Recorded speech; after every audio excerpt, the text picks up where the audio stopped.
Iya, banyak yang saya nggak di grup Pak. Iya, banyak sih. Oh iya, banyak ya.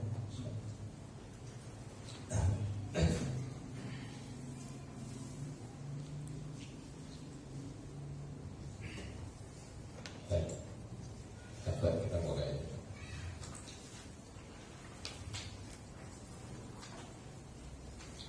Bismillahirrahmanirrahim. Assalamualaikum warahmatullahi wabarakatuh. Waalaikumsalam warahmatullahi wabarakatuh.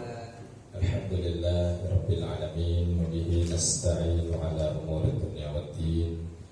Wassalatu wassalamu ala al-mab'uthi rahmatan lil alamin, wa ala alihi wa sahbihi ajma'in, wa man tabi'ahum bi ihsanin ila yaumiddin, wa sallama tasliman katsira. Allahumma anfa'na bima 'allamtana wa 'allimna ma yanfa'una wa zidna ilman wa 'amalan wa khashyatan ya rabbal alamin. Allahumma faqihna fid din waftah 'alaina futuhal 'arifin. Allahumma inna nas'aluka 'ilman nafi'an wa rizqan thayyiban wa 'amalan shalihan wa taqabbala. Allahumma amin. Kaifa halukum ikhwan? Alhamdulillah, Allah mudahkan kita untuk jumpa lagi, terutama untuk santri khusus, santri rutin. Setelah terakhir kita jumpa di hari apa? Senin. Kata Allah Selasa, saya sakit sampai kemarin Jumat. Selasa ya, Selasa sampai Jumat kita nggak bersuara. Sabtu suara jika masih nggak stabil, alhamdulillah sekarang sudah lebih baik. Dan Allah mudahkan kita untuk bisa melanjutkan pertemuan kita dari Darus Weekend. Ini adalah liqa'una as-salis, pertemuan keberapa? Ketiga. Kita murojaah sedikit. Pekan lalu kita sudah menyelesaikan. Ada yang belum punya kitab ya? Masih ada Pak Darman kitabnya? Oh, belum datang. Tadi.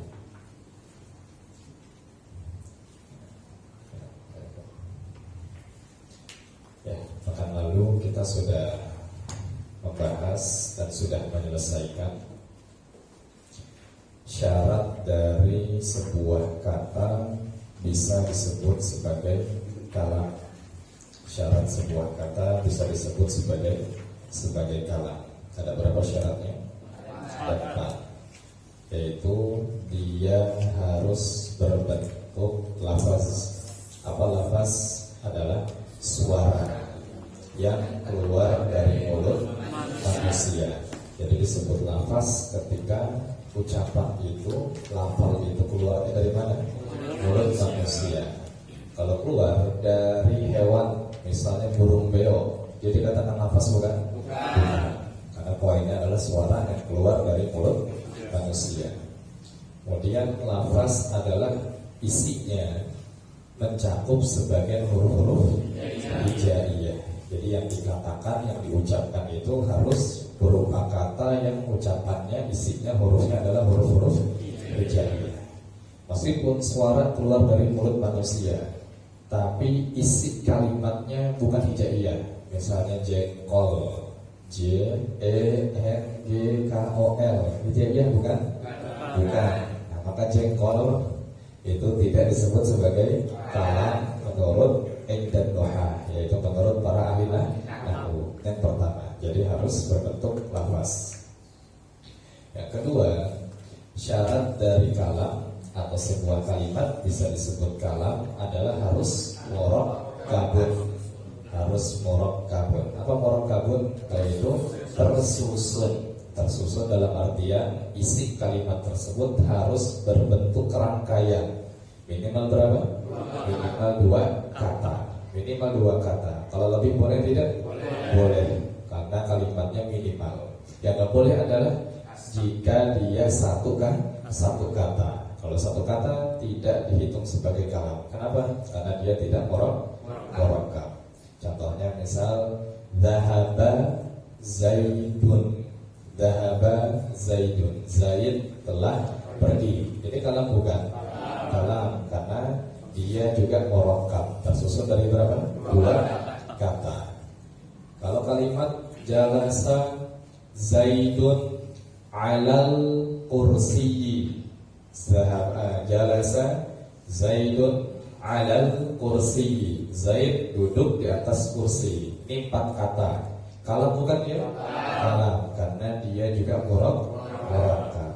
Yang tidak murakkab kalau seandainya kita ujung-ujung mengatakan ala, toh udah nggak ada apa-apa lagi. Atau kita katakan kitabun, nggak ada sebelum dan sesudahnya, cuma 1 kata. Ini kalam bukan? Bukan. Karena syarat dari kalam dia harus murakkabun, tersusun minimal dua kata. Tapi ini syarat yang kedua. Syarat yang ketiga dari sebuah kalam adalah harus mufidun. Mufid. Apa mufid? Yaitu harus berfaedah atau bisa dipahami. Bisa dipahami. Artinya orang yang mendengar kalimat ini tidak lagi bertanya-tanya, tidak lagi nunggu kalimat selanjutnya. Jadi kalau sudah selesai, atau kemarin kita bahasakan sudah titik tandanya, sudah titik, tidak masih koma, maka dia sudah disebut sebagai mufid. Tapi kalau masih koma, maka dia tidak disebut sebagai mufid. Misalnya dhahaba Zaidun, Zaid telah pergi. Ini sudah titik belum? Udah sempurna. Orang yang dengar dia nggak nungguin lanjutannya lagi. Zaid telah pergi, dia paham. Tapi kalau kita katakan in dhahaba Zaidun, in apa makna in? Jika Zaid telah pergi, dia meskipun.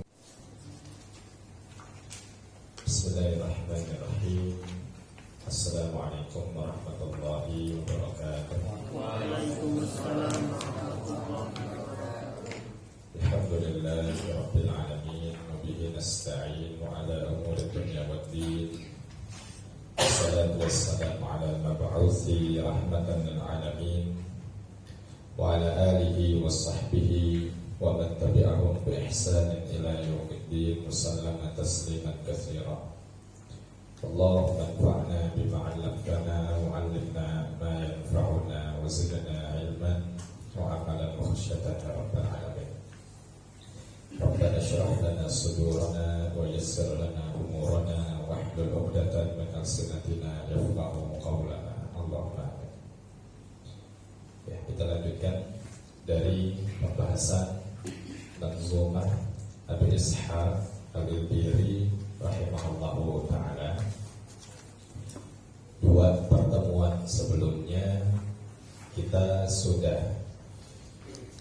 diberikan sebuah ujangan yang sangat luar biasa, diberikan dawuh yang sangat mengena dalam hati kita, yaitu kalau kita ingat dari bait pertama sampai bait yang kelima, bait pertama sampai bait yang kelima, beliau rahimahullah seolah-olah menyentil kita, mensentil kita, mengingatkan kita dengan peringatan yang cukup keras tentang hakikat dari dunia.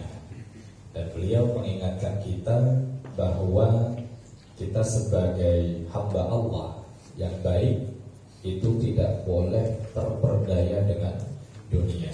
Jungkir balik, banting tulang, peras keringat untuk nyari dunia. Namun untuk agama kita nggak sampai seperti itu. Nah, maka boleh sebutkan di awal itu tafuddu fu'adakal ayyamu fattah wa tanhidu jismaka sa'adul ahta. Hari demi hari yang kita lalui itu nggak lain, nggak bukan hanya untuk memeras keringat kita, memeras badan kita dan melemahkan hati kita. Bahkan disebutkan watan hidujis maka sa'atun nahda. Waktu demi waktu yang kita lalui itu gak lain gak bukan hanya membuat badan kita kurus dan sekurus-kurusnya karena ngejar dunia. Dan ini kata para ulama, kurus bisa dimaknai dengan 2 hal, dalam 2 arti.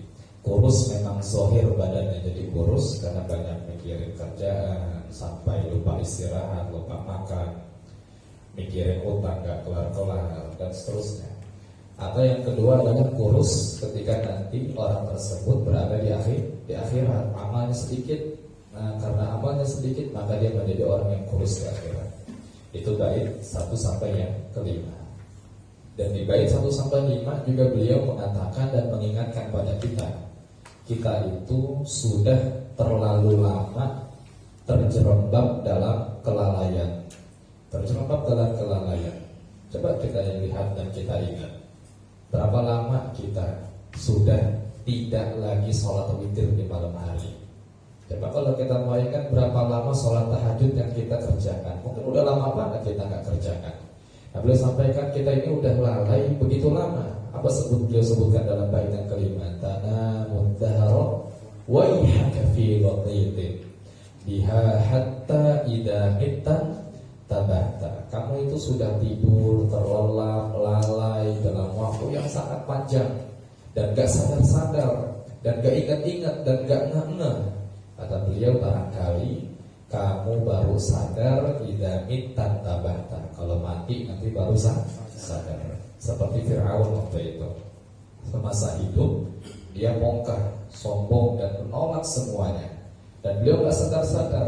Tapi ketika mati, ketika ngejar Musa alaihissalam di tengah lautan yang terbelah, kemudian dia dapati lautan tersebut akhirnya menyatu kembali, baru dia ngomong. Apa kata Fir'aun? Amantu bi Rabbi Musa wa Harun. Baru ngomong, baru sadar saya beriman kepada Allah, Rabbnya Musa dan Rabbnya Harun. Itu kalau udah mau mati baru sadar. Tapi apa kalau terima? Allah terima tobat dari Fir'aun. Nah, maka jangan sampai seperti itu. Kalau udah mati baru ingat kita. Kalau udah mau sekarat kita baru ingat. Selagi kita sehat, paksa buat ibadah. Selagi kita kuat, alokasikan waktu buat ngaji. Ya kalau antum gak bisa tiap hari, minimal akhir pekan lah. Kalau gak bisa seminggu sekali, ya minimal dalam sebulan ada 3 kali. Gak bisa sebulan 3 kali, 2 kali. Ya kalau gak bisa sebulan sekali lah. Kebangetan kita sebulan 30 hari masih juga gak bisa ngaji walaupun satu hari. Ini kata beliau, kita itu sudah terjerembab dalam kelalaian sangat begitu panjang. Sehingga di akhir bait kelima, beliau menanya kepada kita dengan pertanyaan inkari, pertanyaan yang hakikatnya gak perlu dijawab, pertanyaan yang hakikatnya untuk menegur kita. Apa kata beliau? Fakam da'anta makhdu'un wa hatta mata la tar'awi anha wa hatta. Terus mau sampai kapan antum mau tertipu lagi dengan dunia? Mau kapan lagi, mau sampai berapa kali tertipu lagi sama dunia? Kemarin udah ketipu, hari ini sudah ketipu sama dunia, besok jangan sampai ketipu lagi sama dunia. Lihat 24 jam kemarin kita telah melalui hari Sabtu kemarin. Kemarin ada lagi hari Jumat, 24 jam dalam sehari. Dalam 24 jam tersebut, berapa alokasi waktu yang kita manfaatkan untuk ibadah? Berapa jam kita sholat? Berapa jam kita zikir? Berapa jam kita thalabul ilmi? Berapa jam kita baca Al-Quran? Mungkin sedikit. Mayoritasnya apa? Kita 8 jam kerja, tidurnya 4, 5, bahkan 6 jam. Sisanya kita leha-leha, kita makan,